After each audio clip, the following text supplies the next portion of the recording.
Hey, this is Justin from CBG Insiders, and I wanted to come back to you with one of the keys to making a successful product and winning in brick and mortar retail. This all starts with the customer. So I want to throw a few numbers at you to get an idea of some of the challenges that come with having a product and hitting those sell-through numbers in brick and mortar. Let's start with this, right? So let's talk about Walmart. They're the biggest, right? That is the mecca if you're a CPG product when it comes to brick and mortar retail. Think about this. So the average customer shopping at a Walmart shops there probably once to maybe twice a week. Now think of it this way. Let's drill down even farther. So they're shopping once or twice a week. The average shopping trip is about 30 minutes, right? 20 to 45 minutes depending on what it is. If they're just going for a quick run-in, if it's holiday shopping, or if they're a grocery trip. But think of it this way. Let's say the average is about 30 minutes. Okay? So they're in there once, twice a week. They're in there for about 30 minutes at a time. Now, let's get to where this really gets a little scary for some of us. The average Walmart store has between 120,000 to 142,000 different items. That's a lot of choices, right? Now, of course, not every that's every category is every shelf, but just think about that. 120,000 to 142,000 different items. Now, the average shopper has about anywhere between 10 to 20 items in their basket per shopping trip. There's 120,000, 140,000 different options, and they're buying maybe 10 or 20 of them per time. So that means even in a given week, let's say they're buying different stuff, they're only buying almost 40 different items on a weekly basis. So you have to somehow figure out how you can be one of those 20 items or 10 items, depending on what they're buying, out of that many options. How do you do that? How do you make sure that you're always in the basket? Well, it starts by making sure that you are a destination item. You cannot rely on the fact that Walmart has so many locations and so many customers, and you're going to be on shelf and someone's just going to discover you. It's not going to happen. Look at all those different options and think about yourselves. How many things are on your mind at any given point?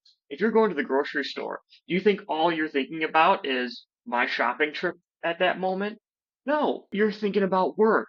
You're thinking about the kid. You're thinking about your weekend plans, or if you were like me, you're still, crying over the Lions losing in the playoffs. But your mind's elsewhere, and so all of those things lean into cognitive load, right? And we only have so much cognitive energy and ability. So when we're going into those stores, what do we usually do?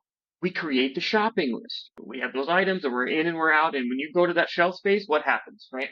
You're going to that shelf and you're looking for exactly what you're looking for. And if somehow, right, a thing you went to buy is out of stock, you may look for an alternative, but 9 times out of 10, you're there and you're on to the next, right?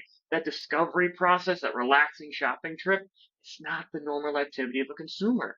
So you have to make sure that you have done the work with your advertising and your marketing, that you have become the destination. You are on the list. You are the reason that they are there. That is what's most important. As long as you continue to make sure that you've created the connection with that customer, that they are going in there to buy you, they're not going into Walmart and might buy you. That's how you're going to be able to win. So you have to make sure that in all of your messaging, you've done the work. You understand your audience. You understand the value creation that you're doing. You understand what their habits are, both from a media consumption and from shopping, right? You know exactly where they shop and how to engage with them and how they establish value. You've done the work at the upfront to make those connections with that customer, that when they walk in there, you're already on mind, right? You're on the list. They're going to buy you. They're not going to try and possibly find you. That's number one. You have to make sure that from your media and your media mix, you have maximized reach, you've maximized frequency, and you've maximized recency. And by recency, which is the most important many times, is you're reaching those individuals at the highest point of impact, meaning you're talking to them at either the closest to use of the item, whatever your item is, or you're reaching them closest to purchase. And now closest to purchase sometimes is where those in-store marketing efforts can really be impactful, right? Shelf talkers And those big displays that you can see in end caps, things like that, those can be amazing. But here's the thing. They're really, really expensive. So it doesn't mean that doing in-store marketing does not work, is not effective. It's very effective, but it's very expensive. So you can't rely on those things to be able to continue to drive growth for your product and your brand. It's just not going to give you a positive ROI on that. You've got to really do the work from a marketing and advertising perspective to ensure that you succeed. So really look at what you're doing right now. Look at your messaging, right? Look at your creative. Look at the work that you've done from understanding your audience. Do you understand them? Do you know what they value? Look at the retailers that you're in. This I use Walmart as an example, but it doesn't matter, right? We're all full of this mass choice. So understand the retailer, understand how shoppers are engaging with that retailer, because that's going to be key depending where you have to drive. And really look at your media mix right now, right? Look at what you're doing, making sure that you are hitting all three of those keys.